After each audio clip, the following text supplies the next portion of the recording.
Hello friends, welcome to Defence Matrix. तो ये चीज़ हम जानते हैं कि ऑपरेशन सिंदूर के बाद पाकिस्तानी साइड फिर से यूएस के करीब जाने की कोशिश कर रही है, जिसके अंतर्गत पहले तो इनके self promoted field marshal Asim Munir America गए, जहां पर उन्होंने प्रेसिडेंट ट्रंप के साथ लंच किया। इंटरेस्टिंगली एक भी फोटोग्राफ प्रेसिडेंट ट्रंप के साथ आसिम मुनीर की सामने निकल कर नहीं आई।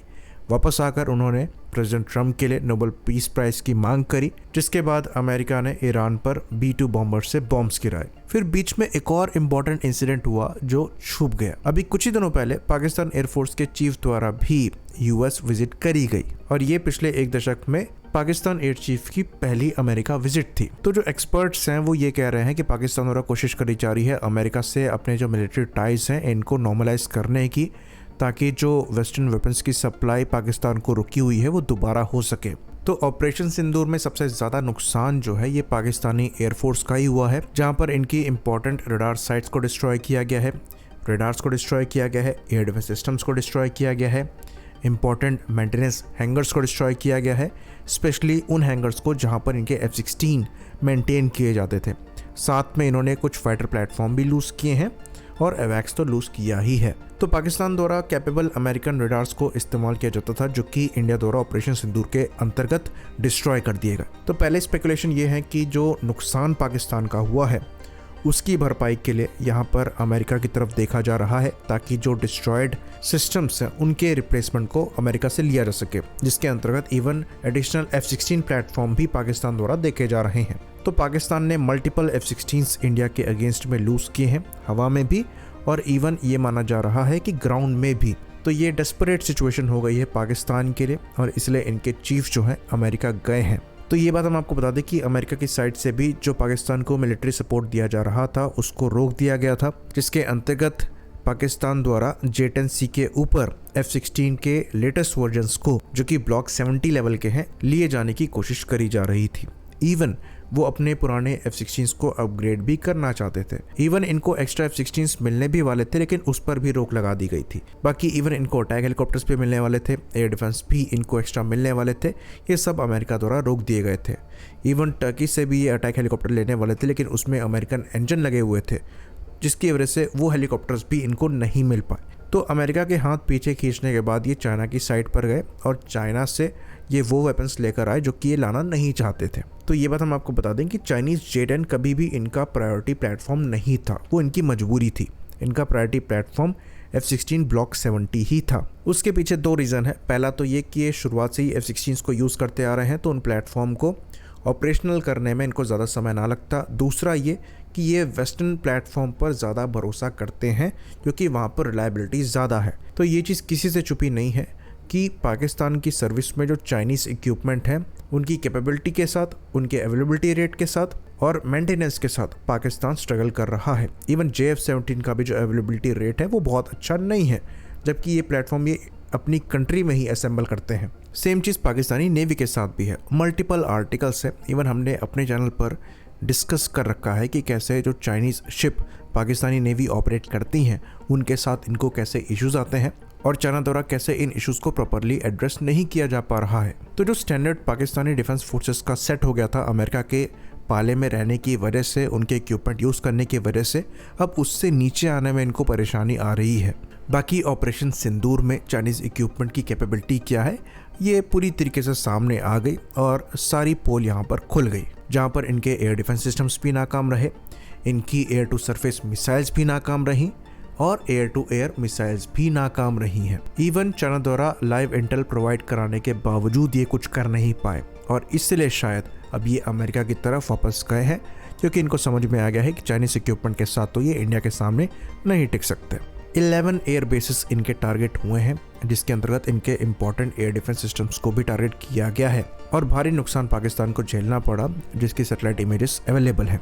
अब यहाँ पर जो इंटरेस्टिंग चीज़ देखने वाली होगी वो ये होगी, क्या अमेरिका इनको सपोर्ट प्रोवाइड कराता है, और अगर कराता भी है तो किस लेवल की टेक्नोलॉजीज इनके साथ वो शेयर करने के लिए तैयार होगा। तो कुछ पाकिस्तानी मीडिया द्वारा ये न्यूज़ चलाई जा रही है कि यहाँ पर AMRAAM के D वेरिएंट को पाकिस्तान द्वारा सीक आउट किया जा रहा है। साथ में ये लेटेस्ट जनरेशन के F-16 भी देख रहे हैं। तो हम पहले बात कर लेते हैं AIM-120 डी मिसाइल की, जो कि AMRAAM के लेटेस्ट वर्जन है। तो पाकिस्तान द्वारा AIM-120 AMRAAM के C5 वर्जन को पहले ही इस्तेमाल किया जाता है, जिसको इन्होंने 2019 के स्किरमिश में इंडिया के अगेंस्ट में इस्तेमाल किया था। Su-30 MKI के अगेंस्ट में सारी मिसाइल्स इनकी वेस्ट हो गई थी, लेकिन एक मिसाइल इनकी कनेक्ट हुई थी जो कि MiG-21 को शूट कर पाई थी। तो अच्छी मिसाइल है, अप्रॉक्सीमेटली 105 से 110 किलोमीटर की मैक्स रेंज में टारगेट को हिट करने में सक्षम है और उस समय इनके काम आई थी। भले ही Su-30 MKI इसको ना शूट कर पाई हो, पर एक MiG-21 तो इन्होंने शूट किया ही था। उसके बाद आई PL-15, जो कि इन्होंने लेटेस्ट कॉन्फ्लिक्ट में इस्तेमाल करी और इस कॉन्फ्लिक्ट में इनको समझ में आ गया कि इनकी PL-15 मॉडर्न कॉम्बैट के लिए तैयार नहीं है। एक भी टारगेट को इनकी PL-15 कनेक्ट नहीं कर पाई। जो प्रोपेगेंडा चलाया जा रहा है कि J-10 एयरक्राफ्ट से इन्होंने इंडिया के 6 या 7 एयरक्राफ्ट शूट डाउन किए हैं, उसका कोई प्रूफ नहीं है। बाकी अंदर ही कॉन्फ्लिक्ट है। इनके एक रिटायर्ड ऑफिसर कह रहे हैं कि एयर डिफेंस सिस्टम से शूट डाउन किए गए हैं, कुछ इनके एक्सपर्ट कह रहे हैं कि 200 किलोमीटर के डिस्टेंस से शूट किए गए हैं, जो कि टेक्निकली पॉसिबल नहीं है। और फिर ये भी सवाल उठता है कि अगर ये मिसाइल सिस्टम्स इतने ज़्यादा इफेक्टिव थे तो 7 तारीख के बाद से कहाँ चले गए थे। क्लियरली सच ये है कि PL-15 मिसाइल इनकी कारगर साबित नहीं हुई थी और इसलिए अब इनके द्वारा अमेरिकन मिसाइल को सीक आउट किया जा रहा है, जो ये अपने F-16 से यूज़ कर पाएँ, जिसके अंतर्गत ये AIM-120D वेरिएंट को देख रहे हैं। AIM-120D की जो मैक्सिमम रेंज है ये 130 से 160 किलोमीटर के अप्रॉक्स की है, पर कई जगह पर कहा जाता है कि 180 किलोमीटर भी हो सकती है। तो बेसिकली इस मिसाइल को अपग्रेड किया गया था जो चाइनीज PL-15 मिसाइल है उसके अगेंस्ट में। तो ये मिसाइल सिमिलर रेंज में ज़्यादा इफेक्टिव है, इसलिए पाकिस्तान द्वारा इसे सीक आउट किया जा रहा है, क्योंकि इंडिया द्वारा मीटियोर इस्तेमाल करी जाएगी। बाकी फ्यूचर में अस्त्र Mark 2 और Mark 3 आ ही रही हैं, जो कि पाकिस्तान की किसी भी एयर टू एयर मिसाइल से ज़्यादा कैपेबल है। मीटियोर की बात करें तो शायद इस कॉन्फ्लिक्ट में इनकी किस्मत अच्छी थी कि IF द्वारा ये मिसाइल्स नहीं यूज करी गई। अब ये ऑपरेशनल रिस्ट्रिक्शन की वजह से था या फिर इन मिसाइल्स को अभी तक हमने रिसीव नहीं किया है, क्योंकि मीटियोर को लेकर ये रिपोर्ट्स आ रही हैं कि सप्लाई चेन इश्यूज इनके साथ चले हैं, जिसकी वजह से कुछ सालों की डिलेज यहाँ पर बताई जा रही हैं और ये इनके दूसरे ऑपरेटर्स भी फेस कर रहे हैं। तो अच्छी खासी पॉसिबिलिटी है कि हो सकता है इसीलिए हमने मीटियोर का इस्तेमाल ना किया हो। तो इस केस में कहा जा सकता है कि पाकिस्तान की किस्मत अच्छी थी, वरना मीटियोर अगर यहाँ पर होती तो पाकिस्तान के लिए और भी ज्यादा सिचुएशन खराब हो जाती। बाकी S-400 ने तो अपना काम किया ही है। इसलिए इस चीज को काउंटर करने के लिए पाकिस्तान के जो एयर चीफ हैं वो अमेरिका की तरफ भागे हैं और इन मिसाइल्स को लेकर बातें करी जा रही हैं, क्योंकि चाइनीज मिसाइल्स की परफॉर्मेंस जो है वो दिख गई है।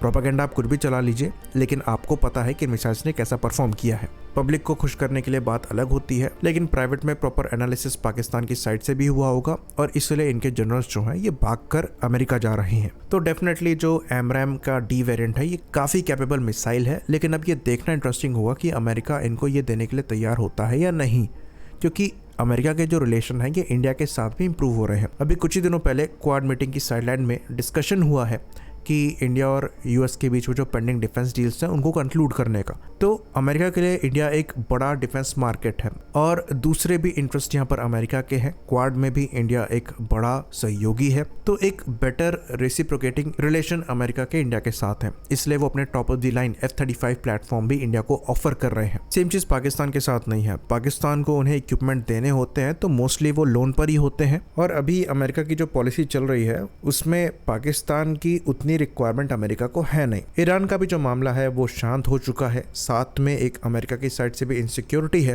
कि पाकिस्तान चाइना के काफ़ी ज़्यादा क्लोज है और पाकिस्तान का जो नेचर है उसे अमेरिका अच्छे से समझता है। तो अमेरिका के लिए अपने top of the line defence equipment Pakistan को देना बहुत ज़्यादा रिस्की है और उनको कई चीज़ों में नुकसान हो सकता है। तो इसके चांसेस कम नज़र आते हैं कि अमेरिका उनको ऐसे इक्विपमेंट प्रोवाइड कराएगा। हाँ, ये हो सकता है कि इनकी फ्लीट को मेंटेन करने के लिए हो सकता है स्पेयर सप्लाई कर दी जाए, या फिर जो एयरक्राफ्ट डिस्ट्रॉय हो गए हैं उनके रिप्लेसमेंट में पुराने एयरक्राफ्ट इनको दे दिए जाएं। पर अपने top of the line equipment America provide कराएगा, इसके चांसेस बहुत कम है। आई होप इन्फॉर्मेशन यहाँ पर क्लियर रही हो। इसी बात पर इस वीडियो को हम ख़त्म करेंगे। लाइक करिए, सब्सक्राइब करिए। जय हिंद।